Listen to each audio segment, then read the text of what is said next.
ನೆಪಕ್ಕೆ ಮಾತ್ರ ಕೈ ಕತ್ತಿ ಕೊಟ್ಟು ಯುದ್ಧ ತಾವೇ ಮಾಡ್ತೀವಿ ಅಂತ ಹೋಗ್ತಾರೆ. ಬಾಯಿ ಮಾತಿಗೆ ಸಿಂಹಾಸನದ ಮೇಲೆ ಕೂರಿಸಿ ರಾಜ್ಯಭಾರನ ಅವರೇ ನಡೆಸ್ತಾರೆ. ಏನು ಕತ್ತಿನ ಸಿಂಹಾಸನನ? ರೀ ನೀವೇನ್ ಹೇಳ್ತಿದ್ದೀರಾ? ಈ ಮಾತು ನಾನು ಹೇಳ್ತಿಲ್ವೇ, ನಿಮ್ಮಪ್ಪ ಹೇಳ್ತಿರೋದು. ರೀ ನೀವೇನ್ ಹೇಳ್ತಿದ್ದೀರಾ? ನಂಗೇನು ಅರ್ಥನೇ ಆಗ್ತಿಲ್ಲ. ಈಗ ಅಪ್ಪ ಅಂತದ್ ಏನಂದ್ರು ಅಂತ ನೀವ್ ಇಷ್ಟ ಕೋಪ ಮಾಡ್ಕೊಳ್ತಿದ್ದೀರಾ? ಇನ್ನೇನ್ ಮತ್ತೆ, ಕಂಪನಿ ಜವಾಬ್ದಾರಿನೆಲ್ಲ ನನಗೆ ವಹಿಸಿ ಈಗೆಲ್ಲ ಕೆಲಸ ತಾನೇ ಮಾಡ್ತೀನಿ ಅಂತಾರಲ್ಲ ನಿಮ್ಮಪ್ಪ. ಯಾಕೆ ನನ್ನ ಮೇಲೆ ನಂಬಿಕೆ ಇಲ್ವಾ? ಇದು ನನಗೆ ಅವಮಾನ ಅಲ್ವಾ? ಓ ಇಷ್ಟೇನಾ? ಅದು ಹಾಗಲ್ಲ ರೀ. ಈ ಸ್ವೀಟ್ ಕಂಪ್ನಿನ ಶುರು ಮಾಡೋದಿಕ್ಕೆ ಅಪ್ಪ ತುಂಬಾ ಕಷ್ಟಪಟ್ಟಿದ್ದಾರೆ ರೀ. ಹಗಲು ರಾತ್ರಿ ತುಂಬಾ ಕಷ್ಟಪಟ್ಟು ದುಡ್ತಿದ್ದಾರೆ. ಈ ನಮ್ ಕಂಪ್ನಿಗೆ ಇಷ್ಟು ದೊಡ್ಡ ಹೆಸರು ಬರ್ಬೇಕು ಅಂದ್ರೆ ಕಾರಣ ಅವ್ರ ಪರಿಶ್ರಮನೇ ರೀ.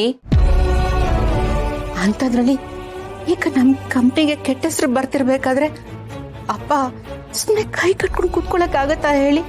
ಅದ್ರಲ್ಲೂ ನಮ್ಮ ಅಣ್ಣನ ಮೇಲೆ ಅಪವಾದ ಬಂದಿರೋದು. ಅಣ್ಣನ ಮೇಲೆ ಅಪವಾದ ಬಂದಿರೋದನ್ನ ಅಪ್ಪನಿಗೆ ತಡ್ಕೊಳಕ್ ಆಗ್ತಿಲ್ಲ ರೀ.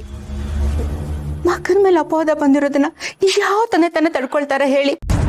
ಹಾಗಂತ ಎಲ್ರೂ ಸೇರಿ ನನ್ನನ್ನು ಸುಮ್ಮನೆ ಕೂರಿಸ್ಬೇಕು ಅನ್ಕೊಂಡಿದ್ದೀರ? ಕಂಪನಿ ಜವಾಬ್ದಾರಿನ ನನಗೆ ಕೊಟ್ಟ ಮೇಲೆ ನಾನು ಅದನ್ನ ನೋಡ್ಕೋತೀನಿ. ಏನೋ ಯಾರೋ ಮಾಡಿ ಷಡ್ಯಂತ್ರದಿಂದ ಒಂದು ಸಣ್ಣ ಪುಟ್ಟ ಸಮಸ್ಯೆಗಳಾಗಿದೆ. ದೊಡ್ಡ ಕಂಪನಿ ನಡೆಸುವಾಗ ಸಣ್ಣ ಪುಟ್ಟ ತಪ್ಪುಗಳು ಆಗ್ತವೆ.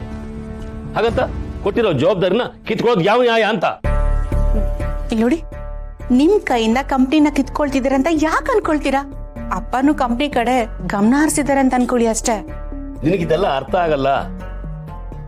ಆಚೆ ಹೋಗಿ ದುಡಿತಿರೋನು ನಾನು. ಈಗ ಕಂಪ್ನಿಲಿ ಮುಖ ಎತ್ಕೊಂಡು ಹೇಗೆ ಓಡಾಡ್ಲಿ ನಾನು?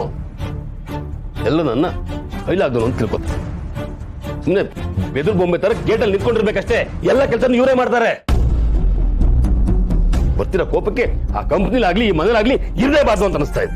ರೀ ನೀವ್ ಇಷ್ಟೊಂದು ಕೋಪ ಮಾಡ್ಕೋಬೇಡ್ರಿ.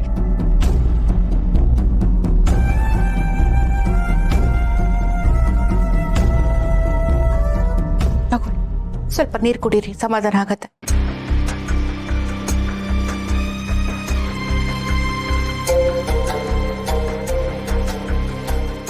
ರೀ ತುಂಬಾ ಹರ್ಟ್ ಆಗಿದೆ ಅಂತ ನಂಗೆ ಚೆನ್ನಾಗಿ ಅರ್ಥ ಆಗ್ತಿದೆ. ನೀವು ನಮ್ಮನೆಗೋಸ್ಕರ ಕಂಪ್ನಿಗೋಸ್ಕರ ಯಾವುದೇ ರೀತಿ ಸ್ವಾರ್ಥ ಇಲ್ಲದೆ ದುಡಿತಿದ್ದೀರಾ. ನೋಡಿ,